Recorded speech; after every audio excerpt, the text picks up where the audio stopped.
Bad name తెచ్చిందని కాదు, but అవసరం లేకుండా చేసింది అని కళ్ళు మూసుకొని they can just throw things అని.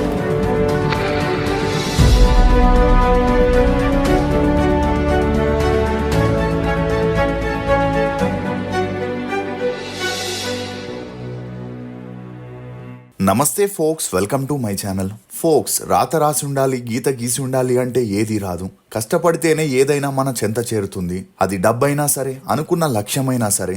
అసలు నేను ఈ మాట చెప్పడానికి గల కారణం సింగర్ స్మిత విషయమే. టాలీవుడ్ సింగర్ స్మిత గురించి ప్రత్యేకంగా పరిచయం చేయాల్సిన పని లేదు. ఇప్పటికే ఈమె తెలుగులో చాలా సినిమాల్లో పాటలు పాడారు. ఇక అలా అందరూ వెళ్లే దారిలో వెళితే తన స్పెషాలిటీ ఏముంటుంది అనుకుందేమో. ఇప్పుడు ప్రైవేట్ ఆల్బమ్ సాంగ్స్ పాత పాటలు రీమిక్స్ చేయడం మొదలెట్టింది. అలా వాటిలో భాగంగానే తను చేసిన మసక మసక చీకటిలో అనే రీమిక్స్ పాట ఎంత పెద్ద బ్లాక్ బస్టర్ హిట్ అయిందో ప్రత్యేకంగా చెప్పాల్సిన పని లేదు. ఇక ఇప్పుడు ఆ సాంగ్ ని మరోసారి కొత్త వర్షన్ లో ప్రేక్షకుల ముందుకు తీసుకొచ్చిన Smitha Bigg Boss season 9 episode లో శనివారం లాంచ్ చేయగా ఆ సాంగ్ కి ఆడియన్స్ నుంచి మంచి రెస్పాన్స్ వచ్చింది. అలా ఆ తర్వాత స్మిత మీడియాతో మాట్లాడగా యాక్టింగ్ కెరియర్ ని ఎందుకు వదిలేశారని ఒక జర్నలిస్ట్ అడగగా అందుకు బదులిచ్చిన స్మిత దానికి కారణం వెంకటేష్ గారితో చేసిన మల్లేశ్వరి మూవీలోని పాత్రేనని, అందులో తను చేసిన క్యారెక్టర్ మిస్ఫైర్ అయిందని, ఆ సినిమా విషయంలో తనకి చెప్పిందొకటి, చివరికి తెరపై చూపించింది మరొకటని, నిజం చెప్పాలంటే అంతకు ముందు తనకి ఎన్నో అవకాశాలు వచ్చాయని, వాటిని చెయ్యాలా వద్దా అనే కన్ఫ్యూజన్ లో ఉన్నప్పుడే మల్లీశ్వరి సినిమాలో ఆఫర్ రావడంతో తన ఫ్యామిలీ మెంబర్స్ అందరూ తనని ఫోర్స్ చేసి ఆ మూవీలో చేయమనడంతో తనకి వేరే దారి లేక నటించిందని, అలా ఆ మూవీలో తన పాత్రని చూసిన వారంతా సూపర్గా చేసావు, బాగుంది అని చెప్పినా తనకి మాత్రం ఇప్పటికీ ఆ మూవీ కనెక్ట్ కాలేదని, ఆ దెబ్బతో యాక్టింగ్ మనకి సెట్ అవ్వదని సినిమాలు చేయడం మానేశానని స్మిత చెప్పడంతో ఈమె వ్యాఖ్యలు ఇప్పుడు అన్ని చోట్ల హల్చల్ అవుతున్నాయి. స్మితాకి ఫేమ్ ఉన్నా సినిమాల్లో పాటలు పాడే ఛాన్స్ ఎందుకు రావట్లేదు? తన భర్త నుండి విడిపోయిన వార్తల్లో ఎంతవరకు నిజముంది? స్మితకి శర్వానంద్కి మధ్య అసలు ఏం జరిగింది? స్మిత తన అమ్మమ్మలాగే రాజకీయాల్లోకి ఎంట్రీ ఇవ్వబోతుందా? ఇన్ని రోజులు తను సింగింగ్ కెరియర్ కి ఎందుకు దూరంగా ఉండాల్సి వచ్చింది అనే నమ్మలేని నిజాల్ని ఈ వీడియోలో చెప్పడానికి నేను ప్రయత్నిస్తాను. మీరు మాత్రం ఈ వీడియోని పూర్తిగా చూడండి. మీరు ఎన్నో రకాల చాయ్ తాగుంటారు, కానీ ఇలాంటి చాయ్ మాత్రం మీరు ఎక్కడ ట్రై చేసి ఉండరు. రీసెంట్ గా ఫేమస్ అవుతున్న తందూరి చాయ్ మన కొత్తకోటలో బేబర్ కెఫే వాళ్ళు కొత్తగా ఓపెన్ చేశారు. అండ్ చాయ్ లవర్స్ కోసం ఇదొక బెస్ట్ ప్లేస్. వీళ్ళ స్పెషల్ వచ్చేసి తందూరి చాయ్. మేకింగ్ ప్రాసెస్ చాలా నేచురల్ గా అండ్ హైజీనిక్ గా ఉంటుంది. అండ్ వీళ్ళు సర్వ్ చేయడానికి పేపర్ మరియు ప్లాస్టిక్ గ్లాస్ ని వాడకుండా పాట్ గ్లాస్ ని వాడతారు. పాట్ గ్లాస్ తాగడం వలన చాయ్ కి టేస్ట్ అండ్ హెల్త్ కి ఎన్నో బెనిఫిట్స్ కూడా ఉంటాయి. చాయ్ టేస్ట్ విషయానికి వస్తే చాయ్ టేస్ట్ మాత్రం మన బేబర్ కెఫే వాళ్ళు తందూరి చాయ్ తో పాటు బేబర్ special tandoori chocolate chai, elaichi chai, tandoori coffee and masala chai కూడా సర్వ్ చేస్తారు. సో మన ఈ బిజీ లైఫ్ లో ఈవినింగ్ ఫ్రెండ్స్ తో టీ బ్రేక్ కి ఇదొక బెస్ట్ ప్లేస్. సో మీరు కూడా ఈ బేబర్ కెఫే ఫ్రాంచైజ్ తీసుకోవాలనుకుంటున్నారా? జస్ట్ 99,999 కి తందూరి కంటైనర్ తో పాటు టోటల్ సెటప్ చేసి ఇస్తారు. ఎటెందుకు స్క్రీన్ పైన ఉన్న నెంబర్ కి కాల్ చేసి ఇప్పుడే ఫ్రాంచైజ్ కోసం ఫుల్ డీటెయిల్ తీసుకోండి. వల్లూరిపల్లి స్మిత అలియా స్మిత. ఈమె 1980 సెప్టెంబర్ 4న ఆంధ్రప్రదేశ్లోని విజయవాడలో ఒక మధ్యతరగతి కుటుంబంలో జన్మించింది. తండ్రి ప్రభు ప్రసాద్, తల్లి జోగులాంబ. ఇక ఈమె తండ్రి గవర్నమెంట్ ఎంప్లాయీగా పనిచేస్తే తల్లి ఢిల్లీ యూనివర్సిటీలో జాయిన్ అయి సెక్రటరీగా పనిచేస్తుండేది. ఇదిలా ఉంటే స్మిత అమ్మమ్మ లక్ష్మీకాంతమ్మ గారు అప్పట్లో రాజకీయాల్లో యాక్టివ్గా ఉంటూ వచ్చినప్పటికీ తను ఆశించిన పదవి గాని సపోర్ట్ గాని దొరకకపోవడంతో తన కూతురు జోగులాంబనైనా రాజకీయాల్లోకి తీసుకురావాలనుకున్న జోగులాంబ గారికి మాత్రం సింగర్ అవ్వాలనే ఇంట్రెస్ట్ చాలా ఉండేది. కానీ అందుకు తల్లిదండ్రులు సపోర్ట్ చేయక చదువులపై దృష్టి పెట్టడంతో తన సింగింగ్ కెరియర్ కి ఫుల్ స్టాప్ పెట్టింది. ఇక అలా ఎప్పుడైతే స్మిత పుట్టిందో జోగులాంబ గారు తను సాధించలేనిది తన కూతురు ద్వారా సాధించాలనుకున్నారు.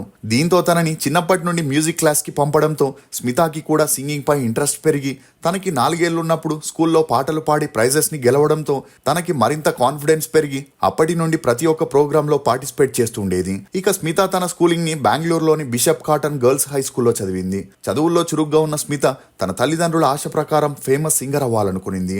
ఇక అలా ఎప్పుడైతే తన ఇంటర్ ని విజయవాడలోని స్టెల్లా మేరీస్ కాలేజీలో చదువుతుండేదో ఆ సమయంలో పాడుతా తీయగా ప్రోగ్రాం ద్వారా చాలా మంది ఫేమస్ అయి సింగర్స్ గా సినిమాల్లో ఛాన్సులు పొందుతూ ఉండడంతో స్మిత తను కూడా ఆ ప్రోగ్రామ్ లో పార్టిసిపేట్ చేయాలనుకునింది. అలా 1997లో ఆడిషన్ రౌండ్ లో సెలెక్ట్ అయి మెయిన్ ప్రోగ్రామ్ లో పాల్గొని గెలవలేకపోయినా తన వాయిస్ కి మంచి గుర్తింపు వచ్చింది. ఇక అలా ఈమె వాయిస్ పాప్ సింగర్ కి బాగుంటుందని వెస్టర్న్ లో పాప్ సింగర్స్ అందరూ ఆల్బమ్ సాంగ్స్ చేస్తూ ఫేమస్ అవ్వడంతో స్మిత కూడా పాప్ సింగర్ గా చేయాలని, అంతేకాకుండా అప్పటి వరకు తెలుగులో ఎవరూ పాప్ సింగర్ లేకపోవడంతో తల్లిదండ్రులు అందుకు కావలసిన ట్రైనింగ్ ని స్మితాకి ఇప్పించడం జరిగింది. అలా 2000 సంవత్సరంలో హాయ్ రబ్బా హాయ్ అనే ఆల్బమ్ సాంగ్ ని క్లబ్ మిక్స్ చేసి రిలీజ్ చేయగా ఈ సాంగ్ కి మంచి ఆదరణ లభించి 10 లక్షల కాపీలు సేల్ అవ్వడంతో స్మిత ఓవర్ నైట్ లో సెన్సేషనల్ సింగర్ గా మారింది. ఇక ఆ వెంటనే మసక మసక చీకటిలో సాంగ్ ని కూడా రిలీజ్ చేయగా ఆ సాంగ్ తో స్మిత ఆల్ ఓవర్ ఇండియాలో టాప్ 10 పాప్ సింగర్ లో ఒకరిగా నిలిచింది. దీంతో సినిమాల్లో కూడా ఈమెకి అవకాశాలు వెతుక్కుంటూ రాగా గంగోత్రిలో మావయ్య అది మొగల్తూరు, ఆటా మూవీలో ఎలా ఎలా, ఛత్రపతిలో మన్నేలా తింటివిరా, సైలో చెంటైనా బుజ్జైనా, అనుకోకుండా ఒక రోజులో ఎవరైనా చూసి ఉంటారా అని ఎక్కువగా కీరవాణి గారి మ్యూజిక్ లో పాడడం గమనార్హం. ఇక అలా ఇతర సింగర్స్ తో కంపేర్ చేస్తే స్మిత టాలెంట్ కి ఆమె వాయిస్ కి అనుకున్నంత ఫేమ్ దొరకకపోవడంతో తల్లిదండ్రులు తనని పాప్ సింగర్ గానే ట్రై చేయమని, ఇందులో నీకు మంచి ఫ్యూచర్ ఉందని చెప్పడంతో తల్లిదండ్రులు చెప్పినట్లే ఆల్బమ్ సాంగ్స్ చేస్తూ తెలుగు పాత పాటలు రీమిక్స్ చేస్తూ రావే నా చెలియ, యువసేన అనే పేర్ల మీద తమిళ్ తెలుగు భాషల్లో చేయగా అలా వచ్చిన ఫేమ్ తోనే హిందీ పాప్ మ్యూజిక్ ఫీల్డ్ లో కూడా ఎంట్రీ ఇచ్చి మాహీవే అనే పాట పాడగా ఈ సాంగ్ తో పాన్ ఇండియా లెవెల్లో స్మిత ఫేమస్ అయింది. ఇక ఈ క్రమంలోనే ఈషా ఫౌండేషన్ కోసం శ్లోకాలు కీర్తనలతో కూడిన ఆల్బమ్ సాంగ్ ని స్మిత రెడీ చేయగా ఈమె వెస్టర్న్ స్టైల్లోనే కాకుండా శ్లోకాలు కీర్తనలు కూడా పాడడంతో అప్పటి వరకు యూత్ లో మాత్రమే ఫేమస్ అయిన స్మిత వాటి ద్వారా డివోషనల్ సైడ్ కూడా ఫేవరెట్ అయింది. ఇదిలా ఉంటే స్మిత ఆల్బమ్ సాంగ్స్ లో యాక్టివ్ గా పాడుతూ డాన్స్ చేయడంతో తన టాలెంట్ ని చూసి డైరెక్టర్ విజయ్ భాస్కర్ మల్లీశ్వరి మూవీలో నెగిటివ్ పాత్ర కోసం తనని అప్రోచ్ అవ్వగా తనకి వెంకటేష్ లాంటి స్టార్ హీరో మూవీలో నటించే అవకాశం రాగా ఆ ఛాన్స్ ని వదులుకోలేక అందుకు ఒప్పుకొనింది. అలా అప్పటి వరకు తనపై చాలా మందికి పాజిటివ్ ఇంప్రెషన్ ఉండగా ఈ మూవీతో చాలా వరకు నెగిటివిటీని ఎదుర్కోవాల్సి వచ్చింది. అయినా కూడా సిద్ధార్థ్ యాక్ట్ చేసిన ఆటా మూవీలో ఒక గెస్ట్ రోల్ చేసి దేవా కట్టా డైరెక్షన్ లో డైయింగ్ టు బి అనే షార్ట్ ఫిల్మ్ లో కూడా యాక్ట్ చేస్తూ తన సత్తాని చాటుకునింది. ఇక అలా ఆ మధ్యలో స్మిత టాక్ షో అనే టీవీ ప్రోగ్రామ్ కి యాంకర్ గా చేస్తూ నమ్రత, మంజుల, నరేష్ లాంటి సెలబ్రిటీలని ఇంటర్వ్యూస్ చేస్తూ వచ్చింది. అలా 2000 సంవత్సరం నుండి 2004 వరకు చాలా బిజీగా ఉండగా ఉన్నట్టుండి స్మిత వ్యాపార రంగంలోకి కూడా ఎంట్రీ ఇచ్చి Bubble Hair and Beauty Salon అని ఓపెన్ చేసి సింగింగ్ ఫీల్డ్ కి దూరం అవుతూ వచ్చింది.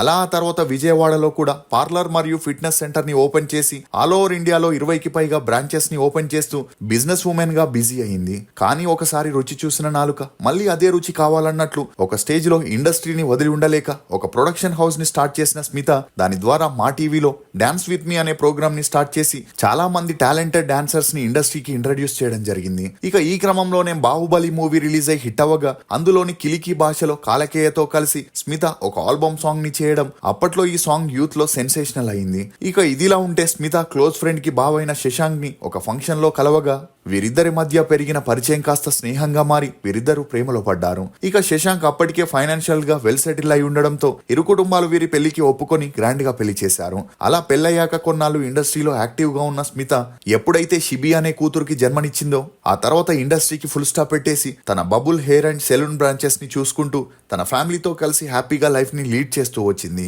అయితే ఆ మధ్యలో స్మితకి తన భర్తకి మనస్పర్ధాలు వచ్చి విడివిడిగా ఉంటున్నారని, విడాకులకి కూడా అప్లై చేశారని, అందుకే స్మిత ఈషా ఫౌండేషన్ లో చేరి మిగిలిన జీవితాన్ని అక్కడే గడపబోతుందనే వార్తలు అన్ని చోట్ల హల్చలయ్యాయి. ఇక మరోవైపు స్మిత శర్వానంద్ ప్రేమలో ఉన్నారని, విడాకులయ్యాక పెళ్లి కూడా చేసుకోబోతున్నారని అన్ని చోట్ల ఈ వార్తలు స్ప్రెడ్ అయ్యాయి. కానీ స్మితాని వదులుకోలేని శశాంక్ అందుకు ఒప్పుకోలేదని ఇండస్ట్రీ పెద్దలతో పంచాయతీ పెట్టించి స్మితకి నచ్చజెప్పడంతో పాప కోసం వీరిద్దరూ మళ్ళీ ఒకటయ్యారనే వార్తలు కూడా అప్పట్లో హల్చలయ్యాయి. దీంతో అప్పటి నుండి తన భర్త బిజినెస్ పనుల్ని చూసుకోగా స్మిత మళ్ళీ సినిమాలో తన ఇన్నింగ్స్ ని స్టార్ట్ చేయబోతున్నట్లు తెలుస్తుంది. ఈ కోవలోనే చాలా గ్యాప్ తర్వాత స్మిత తన 45వ ఏటకి మసక మసక చీకటిలో అనే సాంగ్ ని ఎంచుకొని ఆ సాంగ్ కి వెరైటీ ఇన్స్ట్రుమెంట్స్ ని యాడ్ చేసి హుషారుగా స్టెప్స్ వేస్తూ తన ఇన్నింగ్స్ ని స్టార్ట్ చేసింది. ఇక ఈ సాంగ్ లిరిక్స్ ని స్మిత, సియోల్ ఇద్దరూ కలిసి రాయగా ఈ సాంగ్ ని చూసిన కొంతమంది పాత సాంగ్ వైరల్ అయినంత ఈ సాంగ్ కాకపోవచ్చని, స్మిత కొత్తగా ట్రై చేసి ఉంటే బాగుండేదని తమ అభిప్రాయాల్ని వ్యక్తం చేస్తున్నారు.